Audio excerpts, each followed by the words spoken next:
Music world, music kids out there. I am back for another album review, and it's going to be Lyrica Anderson's Adia. I believe sorry if I messed it up. Her sister who passed away.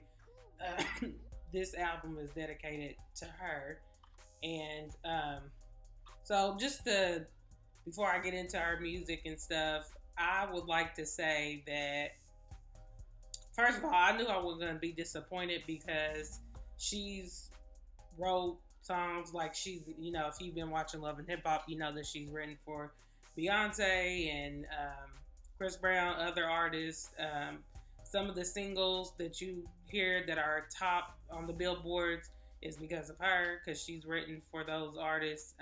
Disappointed because she is what defines like what an artist is. Like when you can produce and write, and regardless of what lane genre, like whether it be hip hop, R&B, or pop, or what have you, when you can excel in those different genres of music and make hits and make other artists top of the charts, you dope. And that's what I mean by, she's the definition of like a true artist, when you can just dabble in everything, like as a whole. You don't just, you know sing a song that somebody's wrote for you. No, you can write your own songs, you can produce your own songs. You don't really need features, but that's what I consider, as far as the music industry goes, like that's what an artist consists of, when you can do all, multiple things to make great music. But let's get into this album. So I'm not disappointed with any tracks, so that's not a surprise, because I just knew.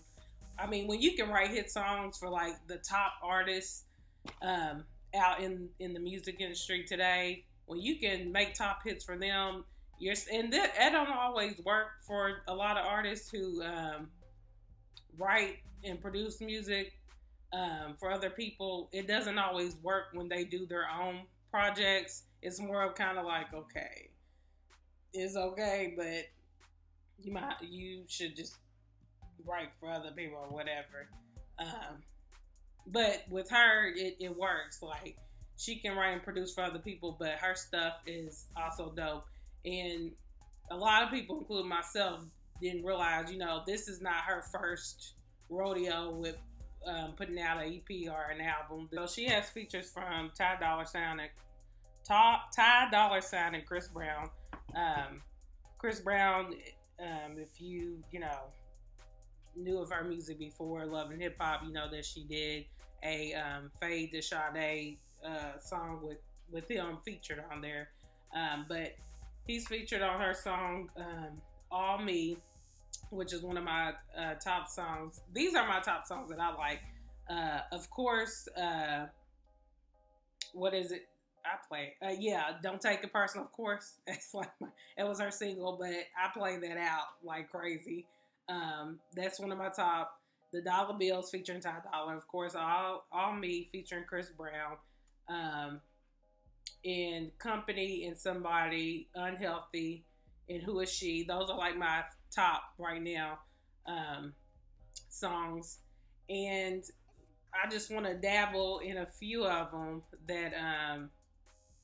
that is also,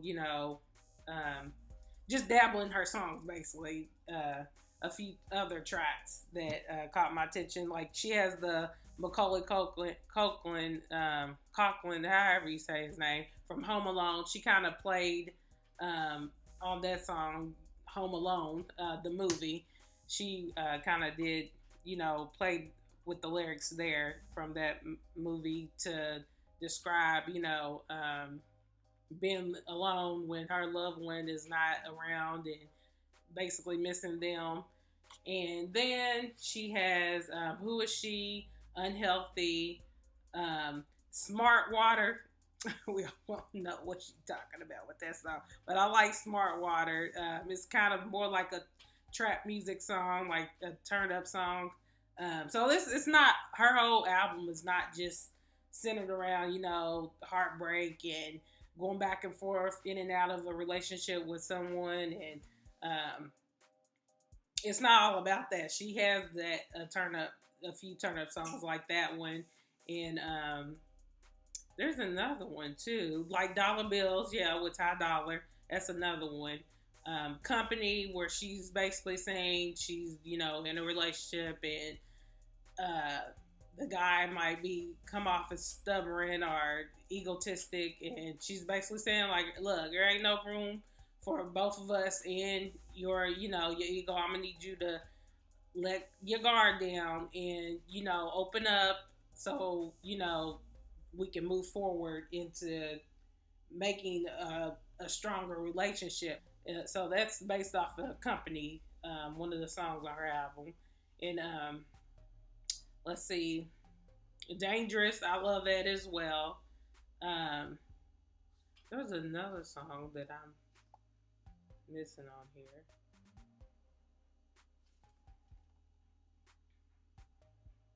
And yeah, and then the song Mind, Fuck,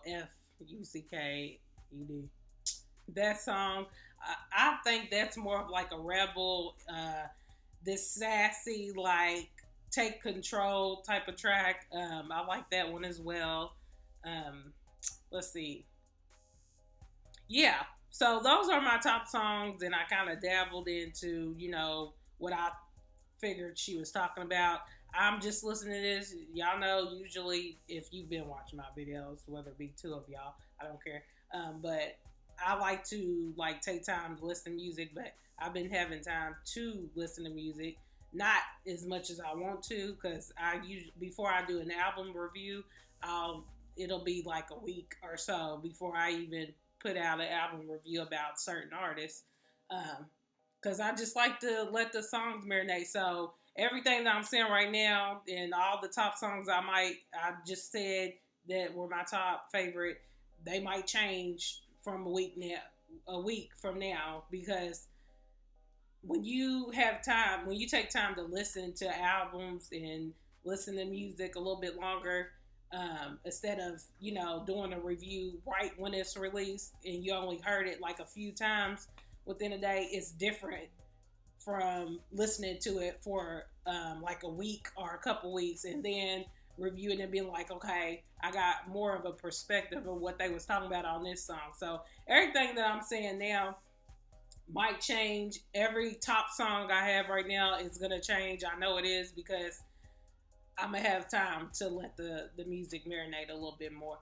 But this was my review for Miss Lyrica Anderson. I think she did a dope job. I know she was excited about this releasing, and again, if you've been watching Love and Hip Hop, and that's why, I guess, because I know people have their thoughts about Love and Hip Hop, but for me, it is entertaining. But I like the people who actually, they may have got into some drama on there, but the ones like Remy Ma, Cardi B, K Michelle, Keisha, Amarion, and her Lyrica, and I don't know who else like came on there and released some music and did good. Like, they did really good with putting out music and it's selling.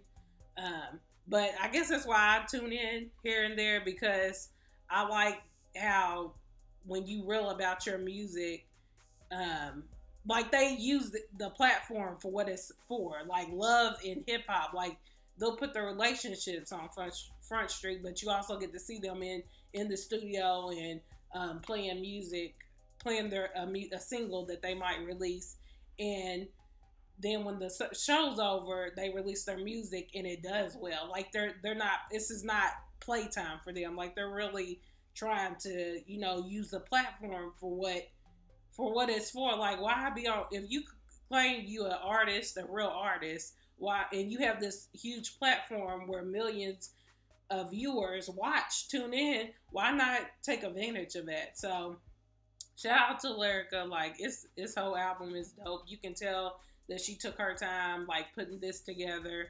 And she has like a lot of, that's what I was trying to, there's some songs on here that I believe can go on the radio, both pop and hip hop and R&B. Like, again, that's her is an artist. Like, she can dabble in any genres of music. So there are tracks on here that can be put on the radio, I think, anyways.